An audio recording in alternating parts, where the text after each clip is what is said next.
அறிவோம் ஆன்மீகம். சங்கடஹர சதுர்த்தி. இன்று சங்கடஹர சதுர்த்தி. இந்த சங்கடஹர சதுர்த்தின்னா என்ன?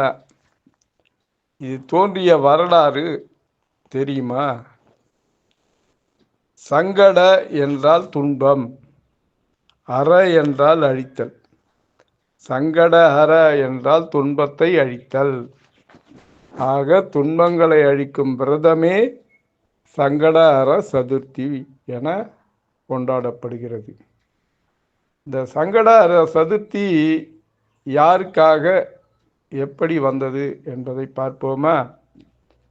வசிஷ்டரின் பரம்பரையில் தோன்றிய பரத்வாஜ முனிவர் ஒரு சமயம் நர்மதை நதிக்கரையில் தவம் செய்து கொண்டிருந்தார். அப்போது அந்த நதியில் நீராடி கொண்டிருந்த ஒரு மங்கையை பார்த்து மனம் மயங்கினார். மனம் மயங்கி அவளை அவந்தி நகருக்கு அழைத்து சென்று திருமணம் செய்து கொண்டு இல்லறம் நடத்தினார். அவர்களுக்கு ஒரு ஆண் குழந்தை பிறந்தது. அந்த ஆண் குழந்தை பிறந்தவுடன் அந்த மங்கை, அவள் தேவலோக மங்கை என்பதால், குழந்தை பிறந்த பிறகு குழந்தையை விட்டு தேவலோகம் திரும்பி சென்று விட்டாள் அந்த மங்கை. முனிவரும் அந்த குழந்தையை அவந்தி நகரிலேயே விட்டுவிட்டு தன்னுடைய தவத்தை தொடர்ந்தார்.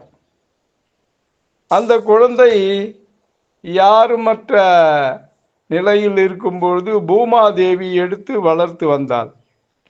குழந்தையின் மேனி அக்னி போல செந்நிறமாக ஒளி வீசியதால் அதற்கு அங்காரகன் என பெயர் சூட்டினாள் அந்த பூமாதேவி. அந்த குழந்தைக்கு 7 வயது ஆனபோது பூமாதேவியிடம் அந்த குழந்தை கேட்டது, அம்மா, எனது தந்தை யார்? எனது தந்தை யார்? அம்மா, நீங்க இருக்கீங்க, தந்தை யார்? அது யாருன்னு எனக்கு கொஞ்சம் சொல்லுங்க, அது தெரிந்து கொள்ள ஆசையாக இருக்கிறேன்.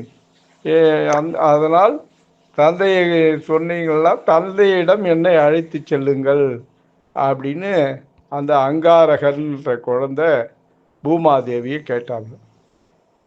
பூமாதேவி என்ன பண்ணா, குழந்தைய பரத்வாஜ முனிவரிடம் அழைத்து சென்றாள். முனிவரே, இவன்தான் தங்களது மகன். இவனை அவந்தி நகரிலேயே விட்டு வந்தீர்கள். நான் எடுத்து வளர்த்து வந்தேன். இப்பொழுது இவனுக்கு 7 வயதாகிறது. இவன் தன் தந்தையை கேட்டான், அதனால் உம்மிடம் அழைத்து வந்தேன்.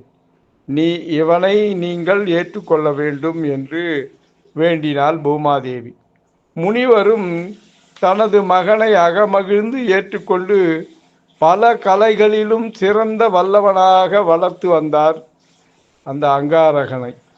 முனிவரிடம் அங்காரகன், தந்தையே, இவ்வுலகில் உள்ள எல்லா கலைகளிலும் நான் சிறந்து விளங்க வேண்டும். அதற்கு நான் என்ன செய்ய வேண்டும் என்று கேட்டான் அங்காரகன். அதற்கு பரத்வாஜ் முனிவர், நீ விநாயக பெருமானை நோக்கி தவம் செய்தால் சர்வ கலைகளிலும் வல்லவனாக திகழ்ந்து நீ நினைத்தது அனைத்தையும் அடைவாய். நீ நினைத்தது அனைத்தும் நிறைவேறும் என்று கூறி அதற்குரிய மந்திரங்களை உபதேசம் செய்து அனுப்பி வைத்தார். அவந்தி நகரை அடுத்த ஒரு காட்டில் தனது தவத்தை தொடங்கினான் அங்காரகன். பல வருடங்களாக கடுந்தவம் மேற்கொண்டதன் பலனாக மாசி மாதம் சதுர்த்தி திதி அன்று இரவு வேளையில் சந்திரோதயம் காலத்தில் விநாயக பெருமான் அங்காரகனுக்கு காட்சி தந்தார். சதுர்த்தி திதி மாசி மாதம் சதுர்த்தி திதி, இன்னைக்கு மாசி மாதம் சதுர்த்தி திதி.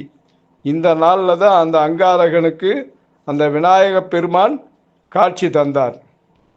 காட்சி தந்து அதனை கண்டு அகமகிழ்ந்த அங்காரகன் விநாயக பெருமானை போற்றி துதித்தான். ஐயனே, எனக்கு சில வரங்கள் அருள வேண்டும் என்று வேண்டினான். ஐயனே, எனக்கு நீங்கள் சில வரங்கள் தந்தருள வேண்டும் என விநாயக பெருமானை வேண்டினான். உன்னுடைய கடுந்தவத்தால் கட்டுண்டேன் நான். உன்னுடைய கடுந்தவத்தால் கட்டுண்டேன் என்றார் விநாயகர். நீ கேட்கும் வரங்களை எதுவாயினும் நான் தருகிறேன், கேள் என்றார் அவர்.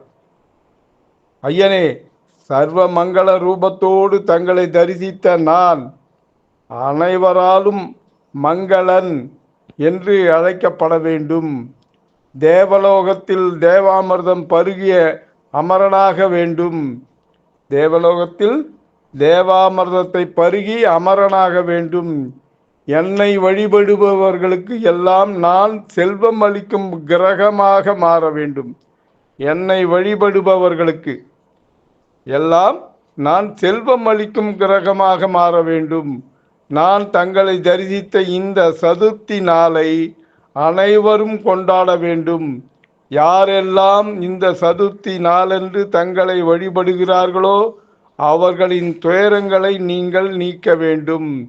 விநாயக பெருமானே, இந்த நாள் உங்களுக்கு உகந்த நாளாக அமைய வேண்டும். உங்களை வழிபடுபவர்கள் அனைவரும் தங்களின் துயரங்கள் நீங்க பெற வேண்டும் என்று பலவாறு வரங்களை கேட்டான். நீ கேட்ட வரங்கள் அனைத்தும் உனக்கு தருகிறேன் என கூறியதோடு மட்டுமில்லாது, யாரெல்லாம் சங்கட சதுர்த்தி அன்று என்னை வழிபடுகிறார்களோ அவர்கள் சங்கடங்கள் அனைத்தையும் நீக்கி வாழ்வில் அனைத்து வளங்களையும் தருவேன் நான் என்று வரத்தை விநாயகப் பெருமான் தந்தருளினார்.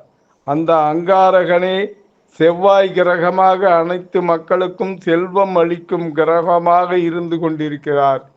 மீண்டும் நாளைய அறிவோம் ஆன்மீகம் நிகழ்ச்சியில் சந்திப்போமா?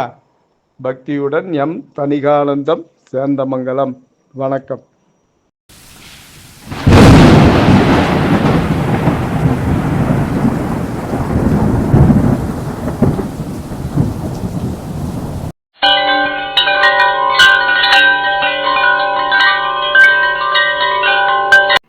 தணிகை டிவியை லைக் பண்ணுங்கள், ஷேர் பண்ணுங்கள், பெல் பட்டனை ப்ரெஸ் பண்ணுங்கள். தணிகை டிவியை சப்ஸ்கிரைப் பண்ணுங்கள். வணக்கம்.